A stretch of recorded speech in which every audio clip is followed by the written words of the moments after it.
everybody, wherever you are. Good afternoon. So it's later today what I'm going to be doing with my dad, because I'm still learning on this car. I need his help. That's how it is. I'm going to be installing a new distributor. It's neatly wrapped in this bubble wrap, and I don't want to undo it with one hand right now, so you'll get to see it later. My distributor died on me a couple days ago, and my bug just kicked and died, so I need to replace it. So I got a Protronix electric point distributor to replace the NP electron points distributor, and I'm going to also pair it with this flamethrower Protronix coil. So hopefully we can get this back in there and get her up and running again. Take it easy. See you when you get back. Alright, so this is the new shiny Protronix flamethrower distributor that we're going to be putting on the Bug today. Really nice. Can't wait to see it run smoother with that. And then here's also the Protronix flamethrower coil that they recommend to pair with it, because it's a higher voltage and everything, so it's going to run really smooth if we can get everything figured out with timing and tuning. So, alrighty buddy, so we're going to get ready to start doing the distributor replacement on the Bug. I'm going to explain to you guys real fast what we found to do to make it easy and shouldn't take us too long. So, we got the distributor right here. Now, the video that we found that was pretty helpful with how to replace the distributor nice and fast and easy. We're going to put the new one in, and it's pretty simple. These cars are pretty simple once you get down and dirty with it. There's two little pins on the bottom of them, and there's little indentations in there that you got to stick it in. Once you get it in the right position, it won't turn too much at all, and we can bolt it down, put on the new coil, wire it up, get her started. Hopefully she starts up. We'll have to probably mess with the timing a little bit, and then I know for sure that we're gonna have to mess with the tune, because when we replaced the carburetor with this new one, the distributor was probably going bad at the same time. So I'll explain later what it was doing in the video that I'm going to do after this, doing an overview of the Bug. But it's tuned pretty rich right now, so we're gonna have to mess with that afterwards, and hopefully she fires up and everything goes good, and we can go for a little ride, and afterwards to the montage.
So we just discovered something.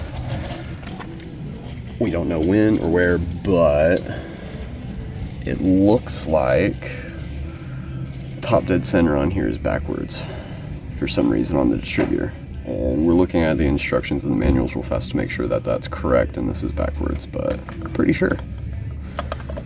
So, back to the show. I'm gonna pull it off, and yeah, it's facing number 1, so that's a good sign too. Alright, so I'm pretty sure. Alright, So, explain a little bit of what we just figured out. The distributor that's in here right now is set to the number 3 cylinder rather than number 1. But since 1 and 3 fire at the same time, we're going to put the new cylinder in the same orientation as the old cylinder and start from there and see what happens. Worst case scenario, we'll have to start from square one and do a complete 180 to start it from where it's supposed to be firing, but it was running perfectly fine before with it completely reversed. So we're not sure what we're getting into, but we're going to figure it out.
All right, moment of truth.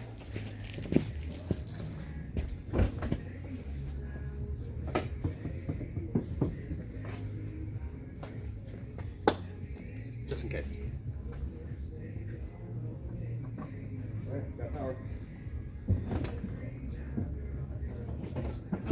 Ready? Yep.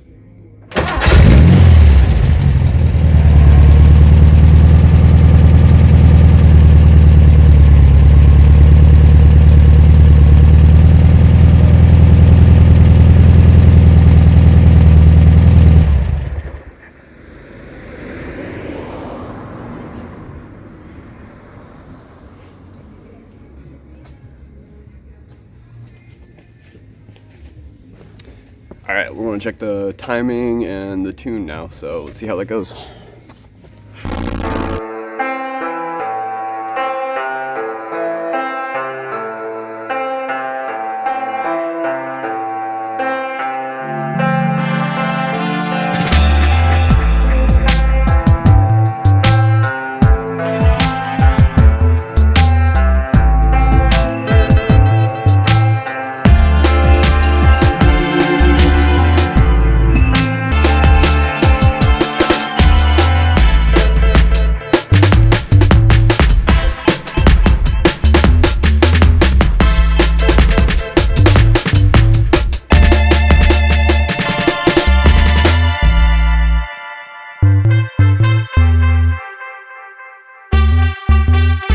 If you guys were watching from when we started it up, I'm sure you guys noticed that my right tail light was constantly on for some reason. Don't know why.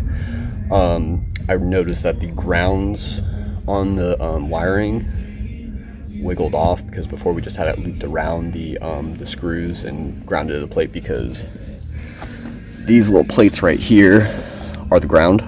So all you gotta do is connect this ground wire right here right to the plate. So that's all that we had done, was we had it in there and we had it screwed in with that. So I'm going to, because it wiggled off, I'm going to put some of these on there and hopefully it all works again. Okay, so it turned out to be more than a ground issue. My brake switch might be bad, or my brakes just need to be adjusted, because we're looking up and it turns out that that could be an indicator that the brakes need to be manually adjusted, which unfortunately, with all the wise decisions that they made with these old bugs, they didn't make it to where the drum brakes automatically adjust like most newer cars do. So most newer cars, when you go to reverse and you hit the brakes, it automatically will tighten up the brake on the inside so it adjusts itself.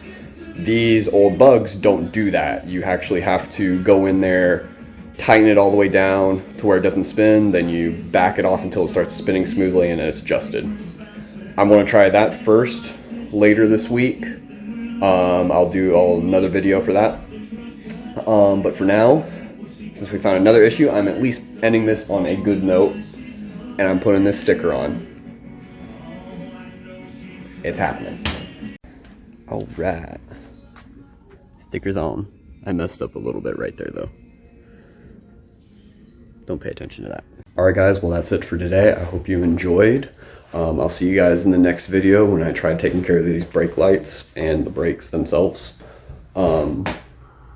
See you guys next time. Remember, like, share, subscribe, and stay salty.